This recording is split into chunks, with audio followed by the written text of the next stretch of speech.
Hi everyone, I'm David Aragona, and this is the 2020 TimeformUS Road to the Kentucky Derby series. Still taking a look at these Kentucky Derby prep races, even though the Kentucky Derby has moved back a few months. These are still some lucrative prizes for the 3-year-olds, and the focus this week is on the Grade 1 Florida Derby on Saturday at Gulfstream Park, and you've got 3 of the top 3-year-olds in the country drawn in this race, led by Tiz the Law, who is arguably the highest rated contender for the Kentucky Derby at this point in time. We'll see if he solidifies that status on Saturday. Let's begin by taking a look at the entire field for this race, though, and you see Tiz the Law is installed as the morning line favorite, unsurprisingly. The other 2 major players being the number 12, Ete Indian, and the number 9, Independence Hall, but it's a competitive field, 12 runners in the main body of the race, 1 on the also eligible list.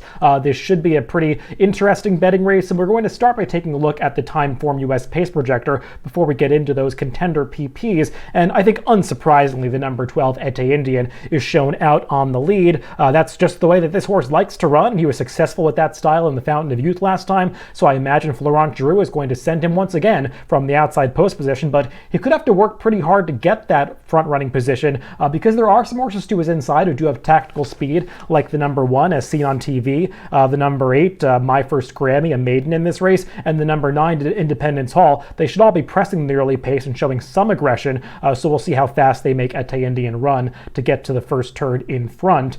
We'll move on to that aforementioned favorite, the number 7, Tiz the Law, and this horse just makes a ton of sense in this race. I really don't have any major knocks on him. He's earned speed figures that suggest he's the horse to beat in here, and we'll take a look at his last effort in the Grade 3 Holy Bull when he won so impressively over the aforementioned Ete Indian. Just like everything about this performance, Manny Franco rode him like he was the best horse, didn't mind taking him back a little bit on the backstretch to angle outside, lose some ground on the far turn, just always had Ete Indian measured, and he finished off this race like an extra 16th of a mile is not going to be any issue for him. He's shown a little bit farther behind in the pace projector than some people might expect, but Tiz the Law does have a pretty versatile running style. He can be up close in the early going, he can be back in mid-pack. I don't think, however, they decide to ride him is going to be the deciding factor for this horse. He's just really good, and I think anybody who beats him is going to have to step up to do so. The number 12, Ete Indian, who I mentioned at the top, is the pace horse. He's going to be really tough once again for Tiz the Law to handle, because some could argue that he actually improved out of the Holy Bull 2-back when he won the Fountain of Youth, and we'll take a look at that romping score on February 29th. This is another really impressive effort by a horse who's winning by daylight. He led throughout this day, but he had to work pretty hard to get to the front from that outside number 10 post position. There really wasn't a whole lot behind him in this race. The number 5, Dennis's Moment, who's not anywhere on the screen right now, he was the other major horse in this race who was supposed to be the favorite, and he just ended up fading pretty badly pretty early on with about a half a mile to go. So once you took Dennis's Moment out of that Fountain of Youth, it did become a much softer test for Ete Indian, and this is going to be a much more difficult spot for him, but still, he's got a ton of talent. He seems to be improving with every start, and he's going to get that front-running trip once again.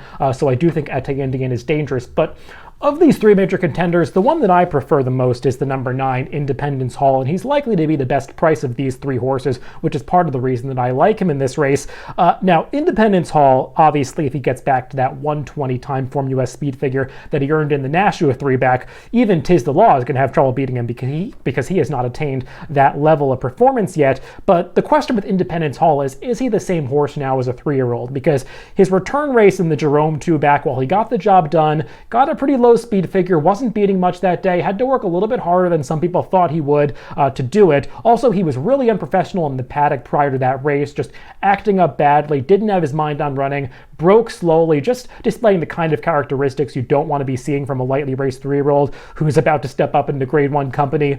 He was a little bit better behaved in the Sam F. Davis last time, and his performance was also better. He did lose that race, and it was his first career loss, but I thought within the context of that Sam F. Davis, and we'll take a look at that race, he actually ran fairly well because there was plenty of speed in the early going, and he was very aggressive in the early part of that race, chasing those 2 speed horses. They opened up a big gap between those first 3 and the rest of the field. I thought Jose Ortiz probably had to move a little bit sooner than he wanted to take over the lead around the 3/8 pole, and the winner of that race, Sol Volante, just got a perfect trip from far back to run this horse down, but I still thought Independence Hall battled on gamely all the way to the wire, showing that he has no problem getting a 2-turn distance. He's got to stretch out further to the 1.125 here, but I don't anticipate that being a real hurdle for him because he's got plenty of stamina pedigree on the dam side. His dam has produced a winner of the Grade 3 Spiral going 1.125 miles, that horse named Black Onyx, about 10 years ago.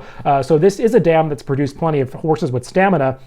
I just think Independence Hall is going to work out a good trip in this race, stalking Ete Indian, potentially getting the jump on Tiz the Law, and he's going to be my pick here, hoping to get somewhere around 4-1, 5-1 on him, especially if Tiz the Law takes a lot of money in this race. There are some other contenders to consider, though. The number 5, Gouverneur Morris, is one that some people might gravitate towards. He did return at Tampa Bay Downs last time against an allowance field and did what he was supposed to do. He beat a good horse in Untitled that day. Perhaps Untitled doesn't want to go this far, but I thought Gouverneur Morris drew away pretty impressively in the late stages. He's another one who's bred to get extra ground.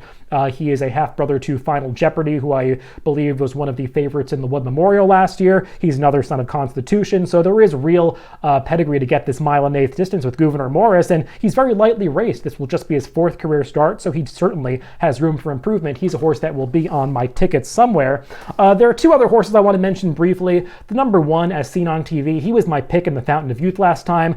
Got to admit, I was pretty disappointed with that performance. I thought he got a pretty good trip, all things considered. Just really had no answer when Ete Indian quickened away from that field, and he couldn't even hold on for second over Candy Tycoon, who I'm not regarding that highly in this race. So I just feel like even though, as seen on TV, he's bred to get extra ground, he didn't improve going the 2 turns last time, and I don't see him continuing to get better with this mile and eighth distance.